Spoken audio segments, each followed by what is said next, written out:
Hello, everyone. Hi. Welcome.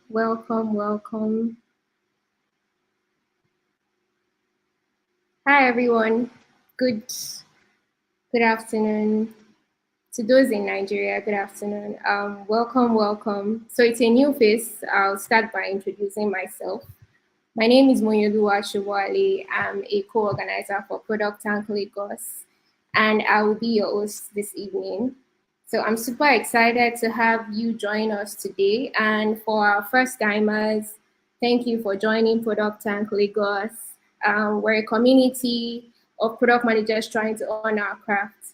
And for the OGs, thank you for showing up always. We're grateful. Welcome everyone.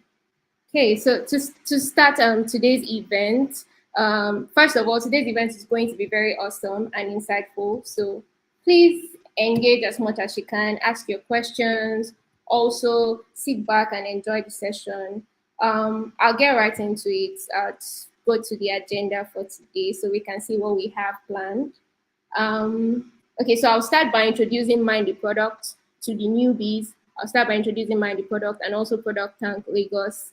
Then I'll proceed to introduce our speaker, Simonetta Batteiger, and she'll be taking us through the journey of identifying and delivering the right product for your business with strategic product activities.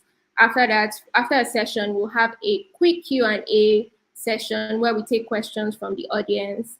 Then we wrap up and close. Okay, so I'll start with the introduction. So Product Tank Lagos and Mind the Product are a global professional network of product managers around the world.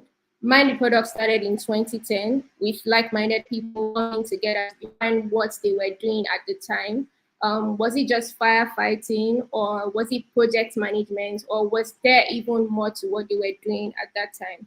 So they agreed on how they could make product processes better and also impact other product managers by sharing their success stories as well as their failures, so people could learn from their experiences and also avoid the same mistakes they made. Um, okay, so that's us right there.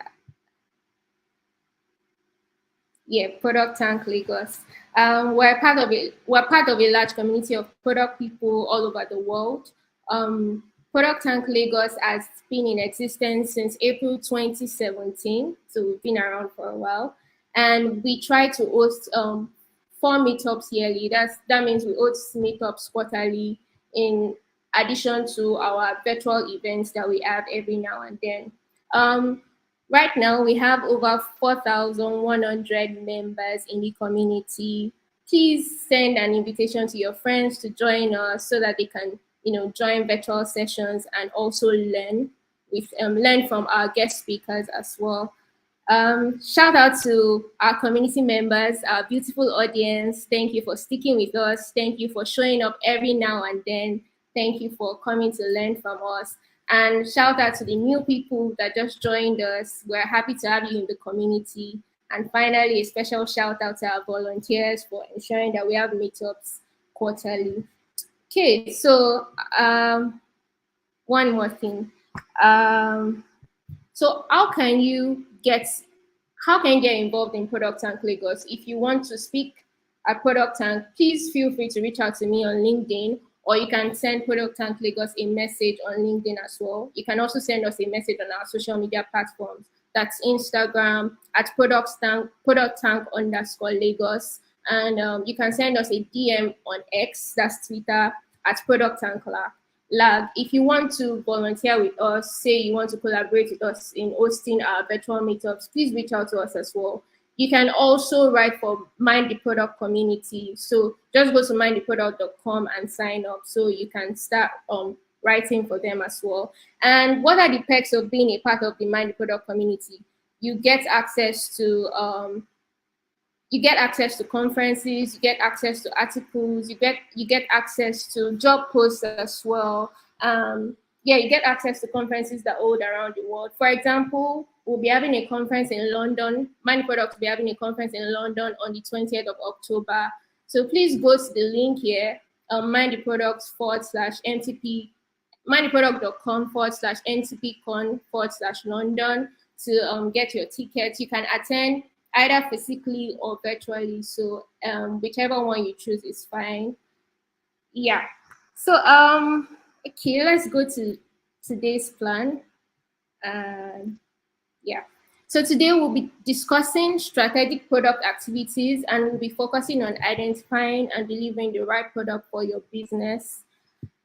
I'd love to introduce our guest speaker, who is based in Cologne, Germany, and she's also an organizer for ProductTank in Cologne. So she's one of us. Okay, quick one, sorry. So beyond being an organizer for ProductTank Lagos, Simonetta Batteiger, our guest speaker, is a team builder and a product leadership expert with more than a decade of experience leading products and business teams in technical contexts. She enjoys coaching product leaders on how to build thriving, inclusive teams and loves to help product teams find their paths to success. She most recently led the expansion of the most popular browser extension, IO, as AdBlock Plus, by scaling distribution through global browser partnerships. She's also the founder of Inclusive Leaders, which was established because she believes that building an inclusive community, building an inclusive tech culture is the strategic enabler of high-performing teams and the rocket to fuel innovation. Simonetta loves traveling, cooking, art, Argentine tango, and most importantly, she appreciates every learning opportunity. So please, let's welcome our guest speaker for today. I'll bring her up now. Hi, Simonetta. Hello, everyone. Thank you for the super nice intro. I'm excited to be here today. Thank you. Thank you for honoring our invitation. Okay, so today Simonetta would be taking us through the journey of identifying and delivering the right product for your business, like I earlier mentioned. And she's going to be speaking for about 20 minutes. So I'll leave you in her hands, and I'll be back after our session for a quick Q&A, that's question and answer session once she's done. So please drop your comments here. If you're able to log into YouTube, just drop your comments, drop your questions in the comment section. And if you can't log into your YouTube account, you can also drop your comments or tag us your questions on X, that's Twitter, and we'll do well to take your questions as well. So over to you, Simonetta. Thank you. Thank you, Marianne. I'm trying to share the slides, and I'm not sure they're coming up. There we go. Yeah. Perfect. Thank you. So a little bit about me, you already heard. My name is Simonetta. I've been doing product work for more than 20 years. And what really makes me happy is to build thriving teams, and strategy and visioning and everything we're going to talk about today are really key components of that. I coach and mentor product leaders. And yeah, I like to travel, cook. I love art, and I dance Argentine tango for a long time as well. What are we going to cover today? We're going to speak a little bit about some theory. We're going to talk about how do you put this in practice. And then I think it's helpful to take a look at where you might get trapped and what you can do about it. And for that part, it would be awesome if you could contribute your questions and your reactions through the comment chat so we can pick up on that as well. So why are we talking about strategy? And why are we talking about this in the context of product? And I want to start with a story. And it's imagine you are in a place that you don't know very well, and someone says, go from here to the airport. What's the first thing you do? You probably are going to look at Google Maps or some other map of the place you are in to figure out where you want to go. And so in your mind, you have an idea of where you want to go so you can successfully get there. And in product strategy and in product visioning, it's the same thing. You try to come up with an idea of where you want to go so that you and your team can go there together. So let's take a look at some of the ways in which this might work. If you look at an entire product management lifecycle, you can be strategic and forward-looking in any of the aspects of a product lifecycle, from innovation through analysis, where you're looking at an opportunity that you have discovered in your discovery activities, through your development period, through your go-to-market, and beyond. Like at each part of this journey, you can be strategic and intentional about how you work and in which direction you want to go. So if this is new to you, I would encourage you to start looking at this as kind of a map for different areas of product management that you can take a look at to start improving your skill set. But I want to kind of dive a little bit deeper into the visioning and the why behind it, and want to start with this quote by Simon Sinek.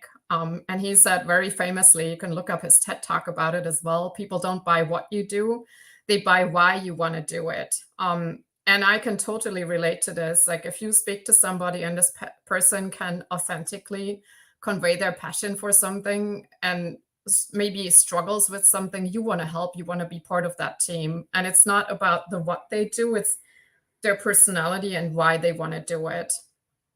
And if you break this down a little bit more and make it more concrete about what this might mean for product work, there are these 3 circles, starting with the why, which is about your purpose and vision and really a clear description of the goal state you want to reach with the product you're building. Then there is a section about how you're going to do this. And this is about like taking your strategic next step, picking that next goal, that next OKR, and also about what kind of principles do you have in place so you can make decisions between one or the other pathway towards your goal.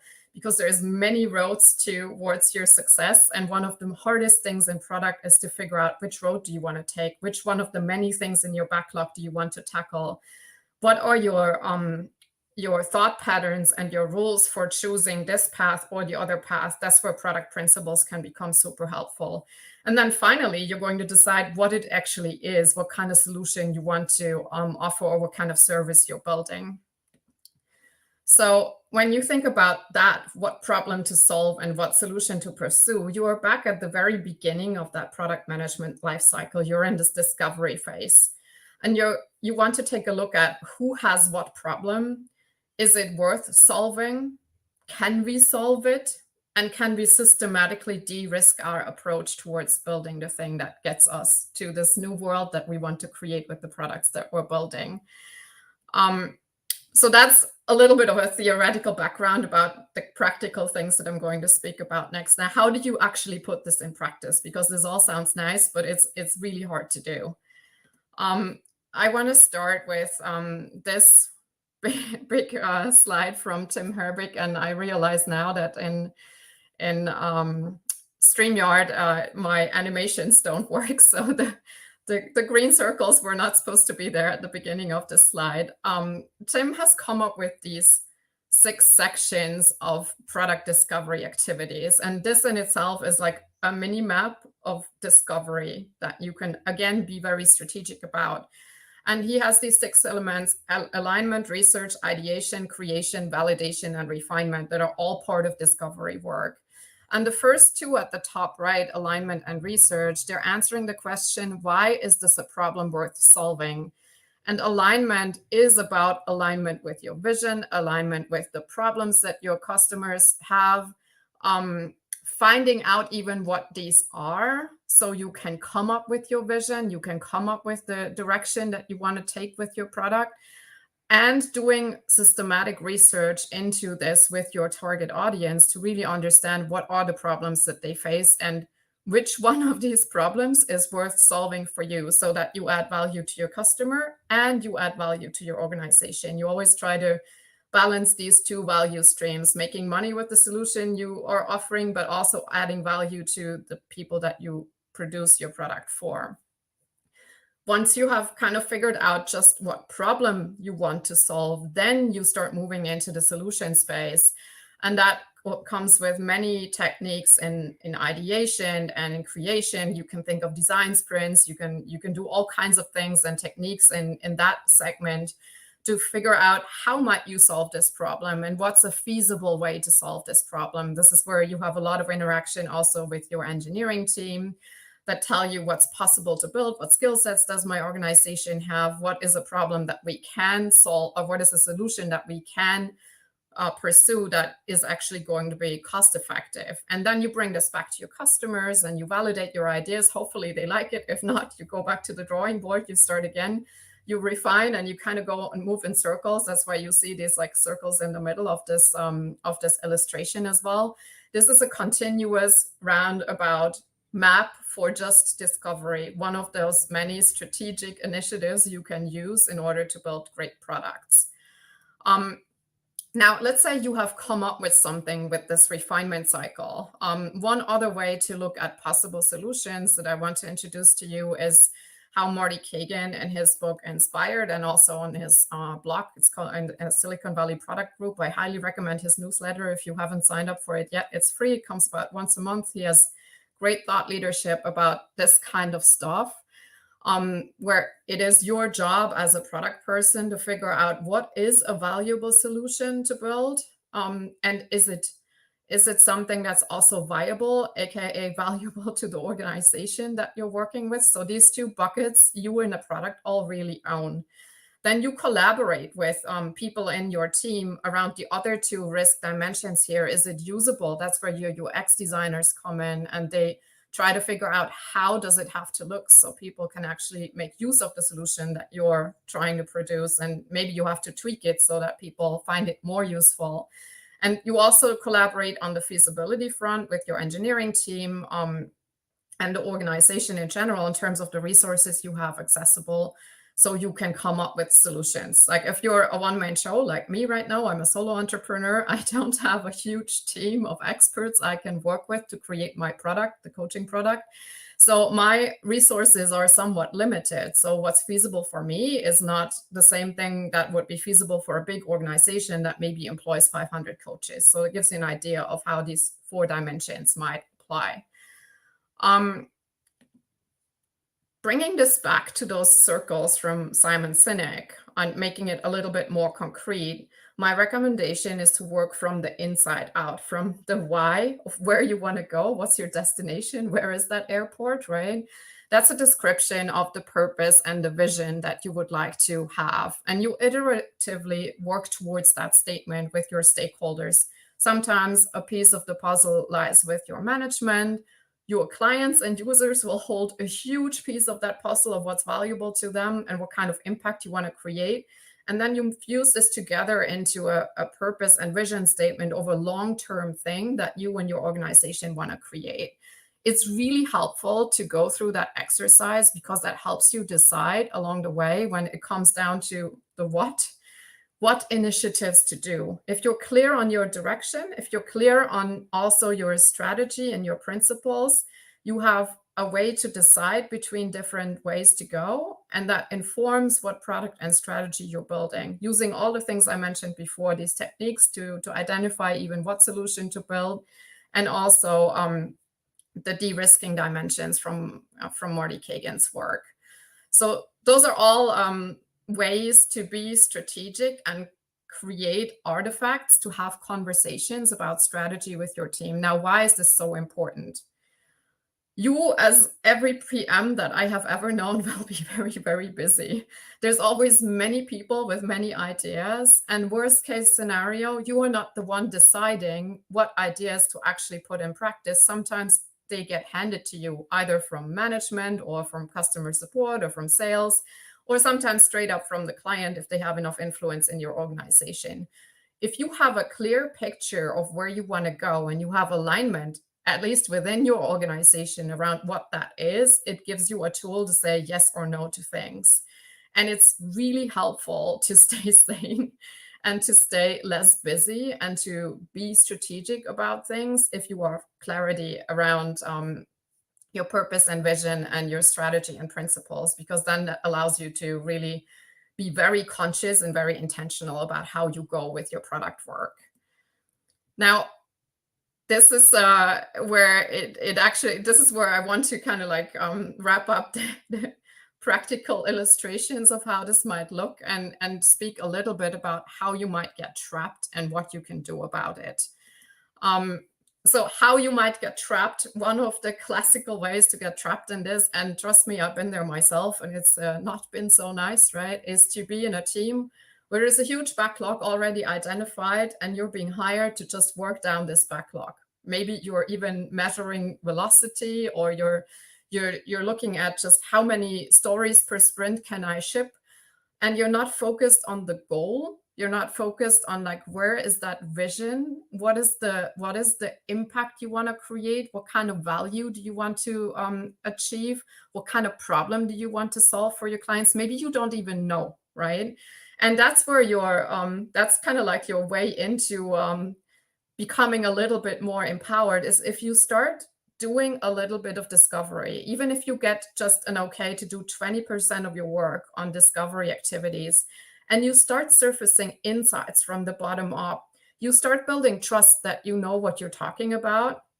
And eventually, if your experiments work out and you come up with the right kind of insights bottom up from listening to your clients and doing the magic of de-risking systematically, you gain more and more authority and more sway to have more power over your roadmap.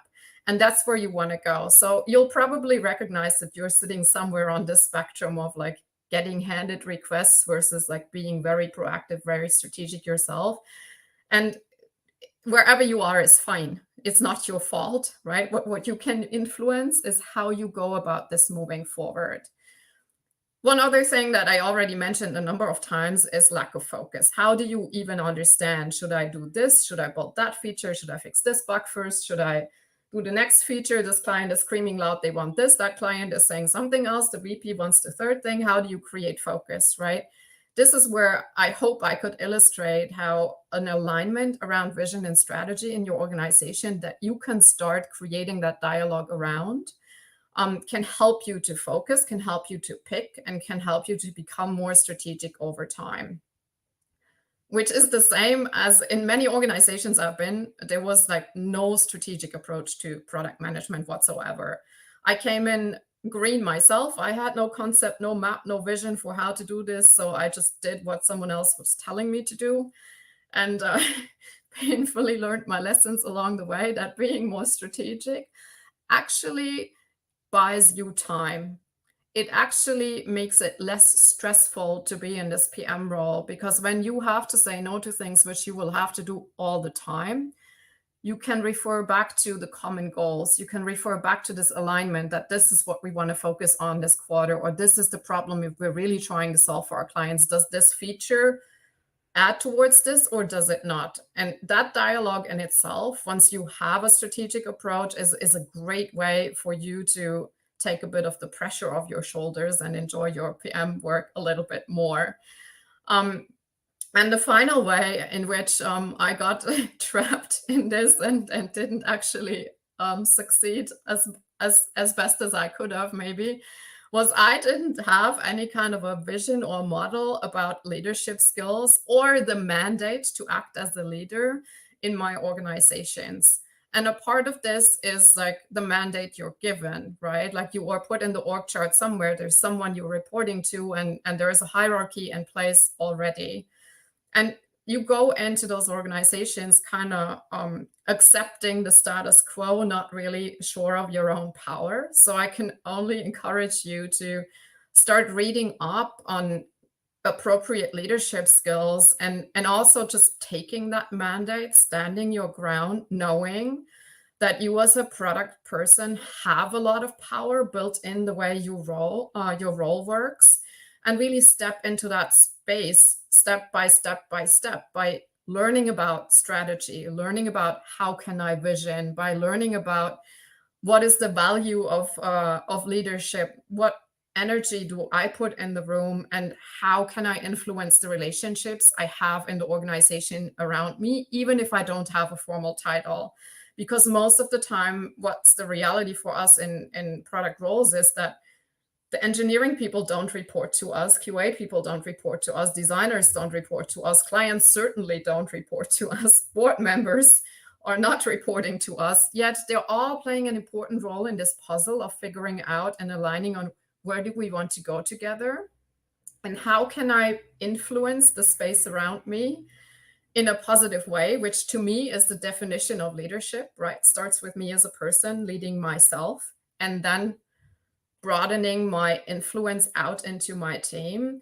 I can only encourage you to start reading about this. Everything you can find in a generic leadership book that speaks about visioning, that speaks about values, that speaks about direction setting, will help you in your product roles as well. And I'll stop here for a moment and look if there are questions in the chat that I might be able to answer for you.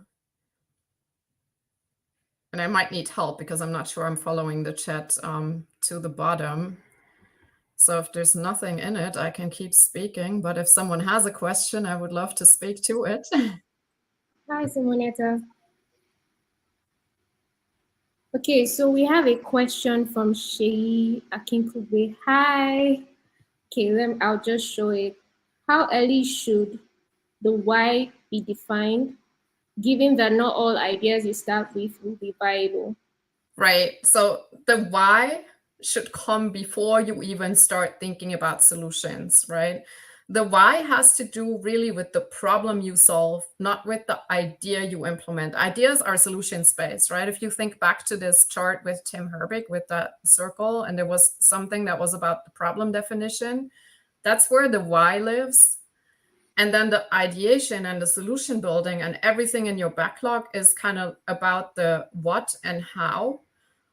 So if you start with why, and it's a little bit of a chicken and an egg because you're doing discovery, and as you're doing discovery, you're learning more about the why. And sometimes you just have to start with an experiment because you don't know, and you have to test one of your assumptions, and then you learn something about the why. So it's something that's never done. It's evolving, and it's constantly alive, and it's constantly learning. And I realize this might sound fluffy, but it is something that you just have to kind of start flowing with over time. But you will greatly benefit if you do the why as early as possible, because then it becomes more clear what kind of things pay towards that why. Are we going towards the airport, which is like that why we want to go towards the airport, right? Or are we going backwards in the wrong direction? If you don't know where the direction is you want to go, you are just like blindly putting ideas into space. I hope that answers your question a little bit. All right, thank you. So that's all for now. Please drop your questions in the comment section so that we can answer them. Yeah, I'll just finish with my slides and then we can just go into the Q&A and talk. So just wanted to summarize, if you take one thing from today, it is my my longing for you to think about the impact you want to create, think about the why, in which direction you want to go, and encourage you to become more strategic with it day by day by day, right? This is not going to just happen overnight just because you watched me speak today. But if you take one inspiration from today about one way in which you can become more strategic, I think it would greatly help you.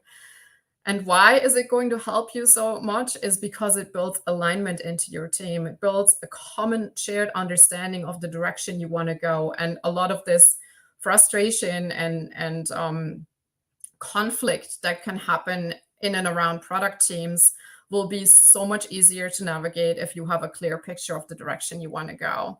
So your product vision and strategy should answer why and how you're building value, both for your customers as well as your organization. It's always these two things that you have to balance, right? You could build a great thing for clients, but if it makes no money, your organization will go bust, your job will be gone, right? And that's not the goal, right? You can also build something that's great just for internal purposes, but none of your clients want it. So that's not going to be a great direction to take either, right? So you're really trying to strive for that balance between it's great for my clients, I'm clear what problem I'm solving, I'm clear on the impact I want to create, and it's viable, it's ROI positive, it adds profit to my organization. That's all I had. Thank you very much. As I said before, my name is Simonetta.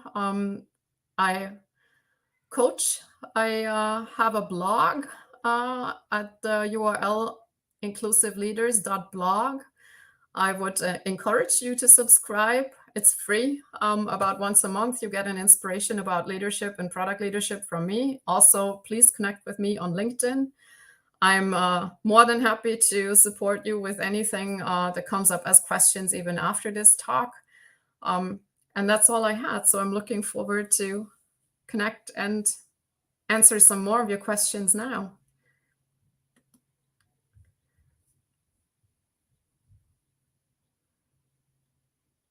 If you have any.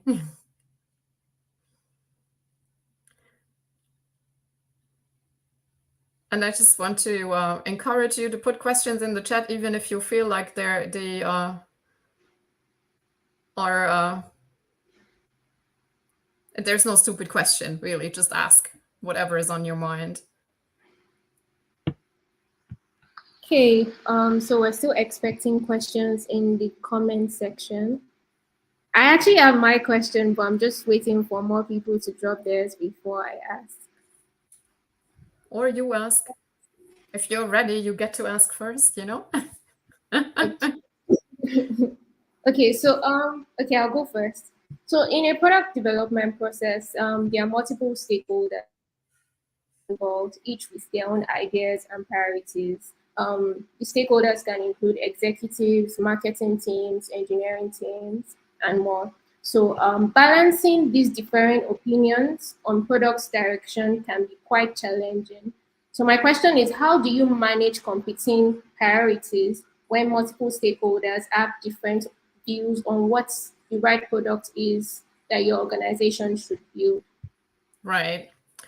The best way you can navigate that is to get the people who have a stake in this in a room together to have the conversation together. And you're probably going to still have 2 or 3 different opinions in the room.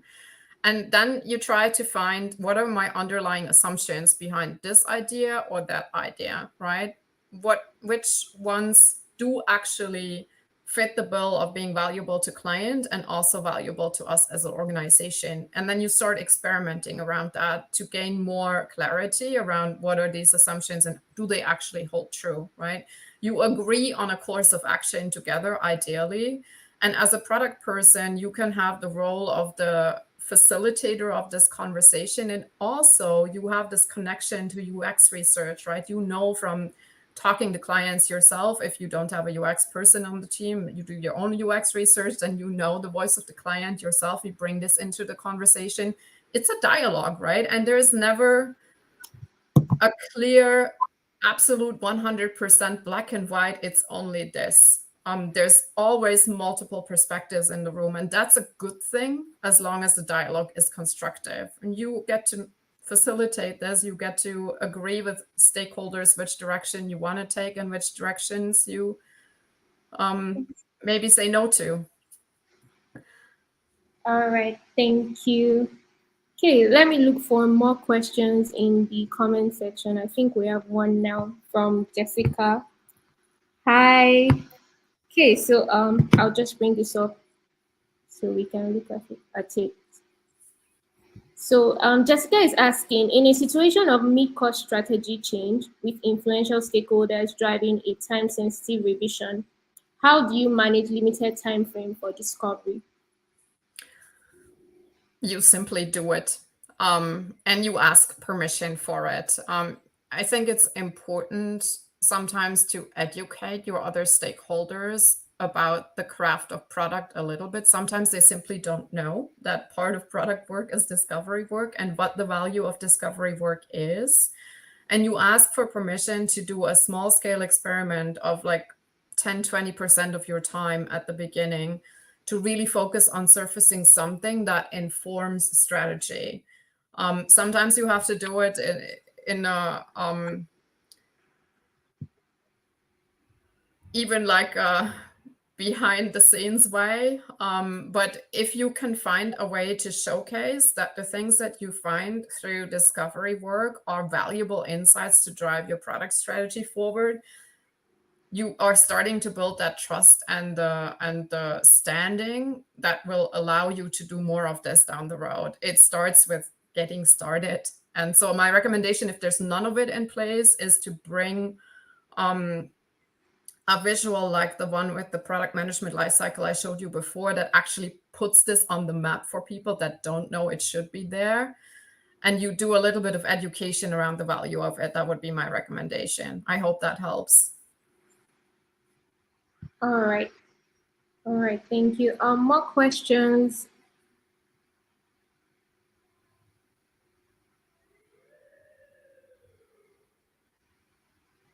Okay.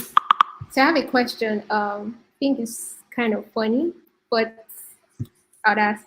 So as a PM, how do you get over making a wrong decision that might have negatively impacted your product? So you made a wrong decision, you failed. How do you get over that and pick yourself up again?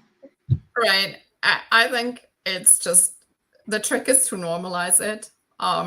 You will make wrong decisions, right? You're operating in a context of uncertainty. A lot of the things that you do, you cannot know ahead of time whether it will work or not. You can do your due diligence, right? You can, if you do discovery and you are well informed about the problems that your customers have, and you start building a solution towards that, it's less likely to fail, right?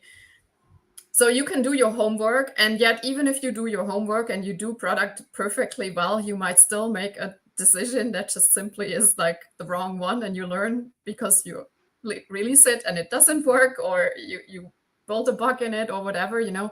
That's just part of life in product. So I would look for the gift of learning in it, because every time you fail, you have an opportunity to learn something. So in the moment, it feels like shit. I totally appreciate that and can acknowledge it too. It's like failing never feels great, right? But I don't think you can be in product without failing. And if you can shift your mindset about failing into one where it's like, oh, there's been something that went wrong, here's something that I can learn, then over time, you're going to be more okay with those small failures. Like if they don't sink the ship, it's not material, right? I had one person on my team once, and he used to work on an Alaskan crab fishing boat, and that's a really, really dangerous job. A lot of people go overboard and they die. So he's like, if there's no blood and if no one's dying, we're good. And so take that mindset. You know, most things we do in building technical products, like it's not likely you're going to kill someone with it. It's not likely someone's bleeding. It's not likely that your decision has horrible consequences for the world. And so just try to find the lightness in it and be like, okay, whatever, you know, something went wrong. It's par for the course. I'm learning something. Onwards. All right, thank you. Thank you. So we're still expecting questions from our participants. Please send in your questions. Okay. I can also attest to this. Yeah, so true. I'm And going to also, be you know, I want to say one more thing about this, right? If you are playing it so safe that you never make mistakes, you're doing something wrong. You're not taking any risks towards doing something innovative. You're not doing anything that stretches your comfort zone towards a level of growth, right? It's like if you're not failing somewhat with something, you're not learning. And I want to be in the learning space. And yes, that sometimes feels like I'm having a day where I want to hide under a blanket and be like, oh my God, I did that. But that's better than not learning, not growing. Okay. So I'm going to embrace failure as a learning process. And yeah. All right. Okay, so we have more questions.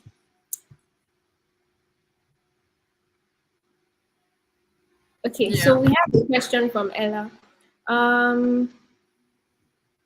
So I'll show this, but I'll give context to our question. So she says, Right. as a product leader representing the product team to the C-suite, how do you align with the management's business belief? Sorry, how do you align what the management's business belief is the best solution and what the product team has uncovered help achieve the strategy better?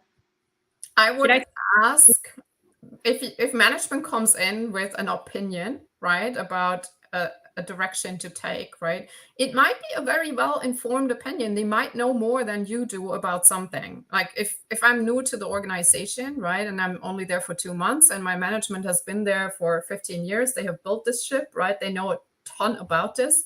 They may have a piece of information that I'm blind to. So I would enter a dialogue and I would ask them, what makes you think that? What evidence do you have that this course of action is going to help achieve the impact we want? And that usually gets them thinking, because if it's only their opinion, and if there's no evidence whatsoever backing their opinion, then I would say, let's experiment. Let's try and test one of these assumptions that you're holding to see which of these directions is most fruitful to take, right?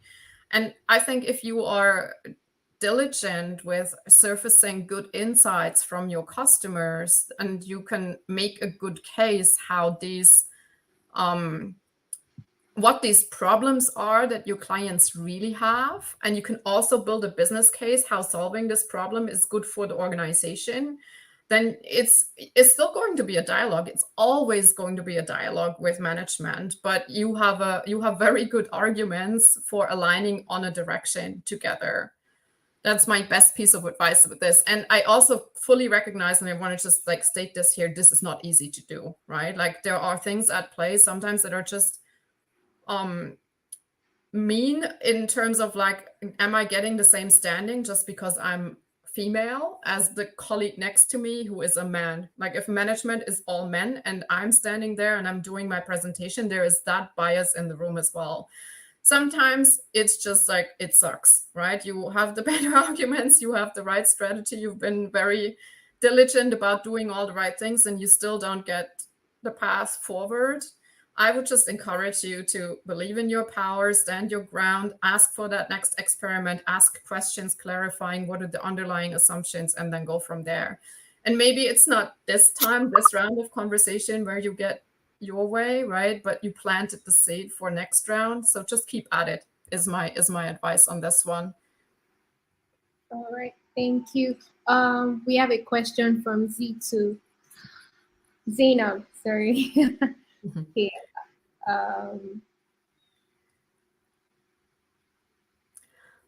I'm not sure I understand what poor usability feedback is. Like, is it your client saying this doesn't work, or is the quality of the feedback such that you don't understand what they want to say to you? Can you clarify which one it is?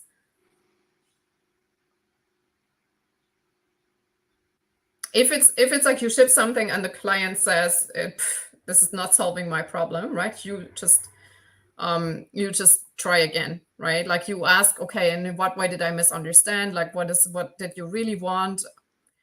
And you take it as one of those learning cycles, right?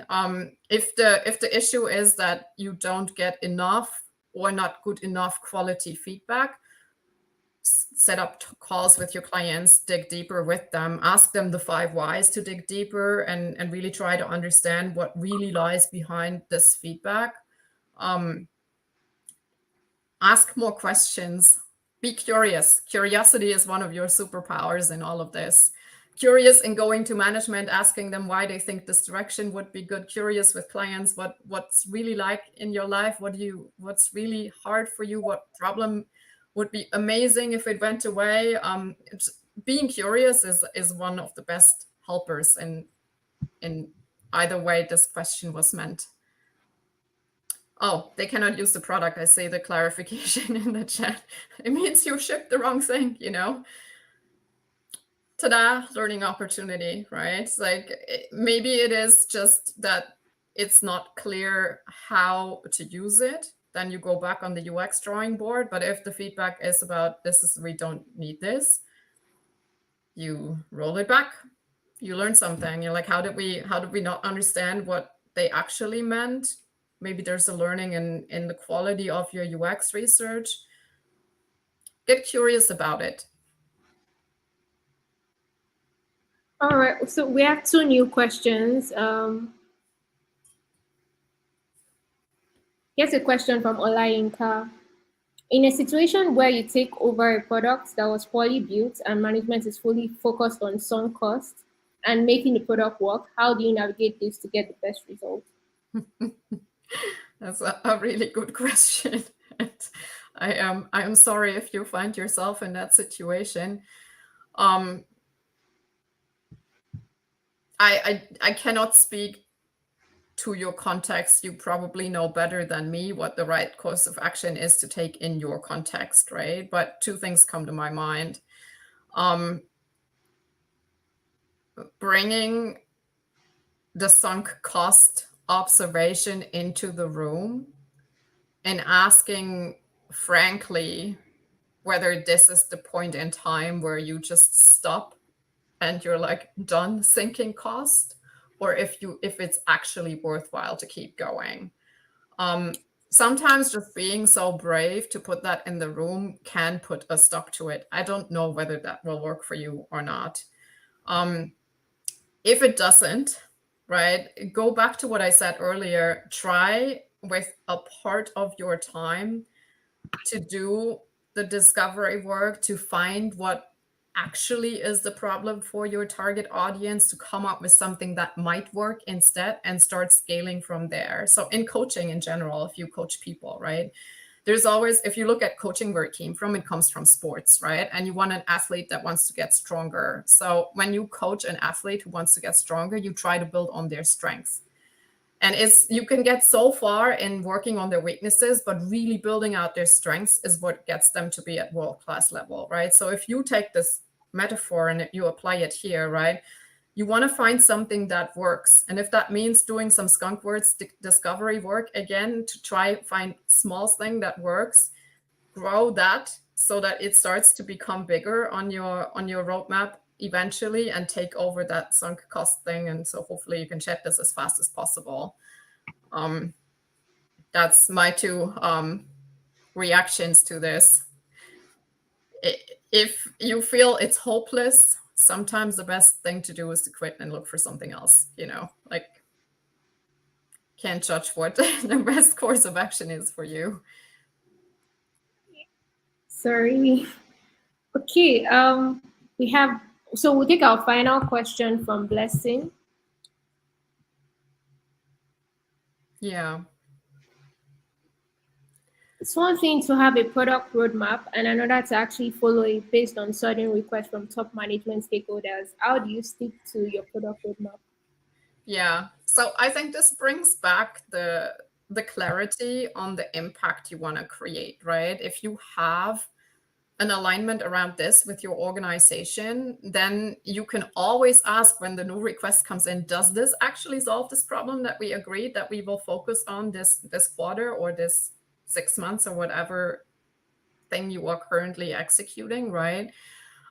That's why it's so important to be aligned around this priority list, and also be a little bit flexible about it, right? Like, we are working in an agile space for a reason. Agility also means you keep being present to what's there. So maybe they do have a new insight. So get curious again, right? Like, use your curiosity muscles to really ask them, what makes you think that this is now the right thing to do? What evidence do you have for it? We agreed on this. It doesn't solve that. Why do you think this is now the thing that we should be doing? And also, if you do 15 things at the same time, likely you're not executing one well. So if you can agree that you want to focus on, I don't know how many activities that can run in parallel, that could be one of the principles you have agreed on in your organization. And then you can hold this back up to your management and say, we agreed that in a quarter, we're not doing more than 2 initiatives. What are the 2 that pay towards our strategy the best? We said it's these 2. Now you bring me this 3rd thing. Which one of the other 2 should I drop? Or should we park this and stay with this for now? I think the more explicit you can be with strategy, the easier it is to navigate that conversation. I hope that helps. Yeah, and we're actually all victims of shifting roadmaps, especially from management or top stakeholders. So we can all resonate with this question, actually. Yes, me too. And that's how I solved this, is to become very, very clear on these strategic alignment conversations. They're like building that that context for you, so you don't have to go so insane. And I think it's key to learn how to say no and stand your ground. Like, no, we're not working on this. This is what we're focusing on, and we can take this later. So yeah. And I think one little tidbit, especially for us women, right? Like, we're conditioned to be the ones that want to be pleasing, right? That's also expected of us so many times. So that's why it's so good to have this shared alignment conversation first, because then you can say, we agreed on something. We said this is our focus, right? So you're arguing for the larger good of the whole group and not on your own behalf. And so that sometimes does the trick as well, is to just like be the voice for the team, and saying no for the team instead of saying no as an individual. thank you, Simonetta. So okay, one more question.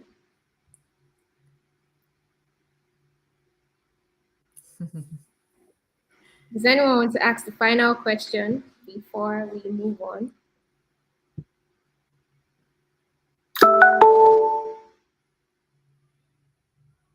Any question? Well, then I have a question, if I may. Okay. I want to throw in a space, like I can post also, or maybe one of you can post the link to my blog. I would love to know if one of you wants to spend 10 minutes browsing through the topics in my blog, which ones you actually find helpful, because I want to, this is an opportunity for me also to find out from you what really helps you and what questions you may have open. So if you could take a moment to go through there and write me a message on LinkedIn about this really helped, or this resonated, or this didn't do anything for me, that would be really helpful for me. I would be very grateful if you could do this for me in return. Okay, so I'm going to share the link to Simonetta's blog. Thank you. Okay, so while I do that, I'll take one more question before we move on.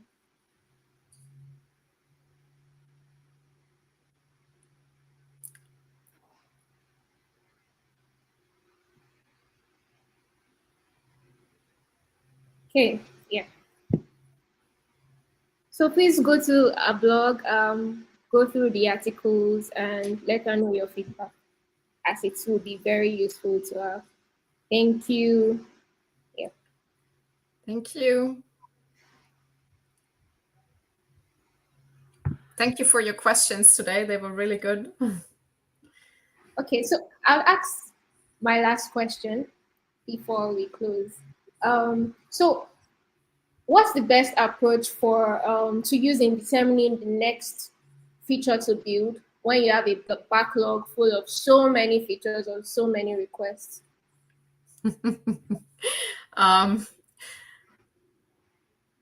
The trick is to create focus, right? When you have a backlog that's filled with hundreds of things, that's the opposite of focus, right? It's literally all over the place. So one thing I've done successfully is to cull out everything that's older than 3 months and has not seen any interaction. Just delete, right? The things that are really important will come back. I can guarantee you that. Normally you get very few questions about the things you just deleted. Now, with the things that are left, ask yourself, how is this stuff here creating the impact I want, right? And then you pick what seems to best match that impact. And again, you just go in this conversation about it. But honestly, like, a huge backlog that you have no idea where to even start with, like, just start over. You go insane trying to understand all the things that are in there and some comments from 3 years ago. And if it's really still boiling hot, someone will stand at your desk and nag you about it. And you can reopen something. If it was that important, right, and someone still feels strongly about it, they will come back to you. You can trust that.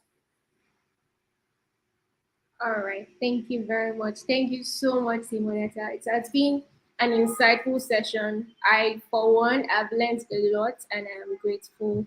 I'm sure our participants have also learned a lot today, so thank you. Yeah, so okay. Through exploring the product life cycle, to going through effective discovery techniques and activities, visionary strategies, and great ways to assess risk and avoid common traps. I'm sure we've all gained insights as to how to identify and deliver the right product for your organization, or the right product that is tailored to your business goals and your target audience. So thank you very much once again. Um, if you have any question that you're not able to share here, maybe because you're not logged into your YouTube account, please feel free to tag us on X, Twitter. We'll do well to forward your.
Yes, so thanks everyone. I think we just went off.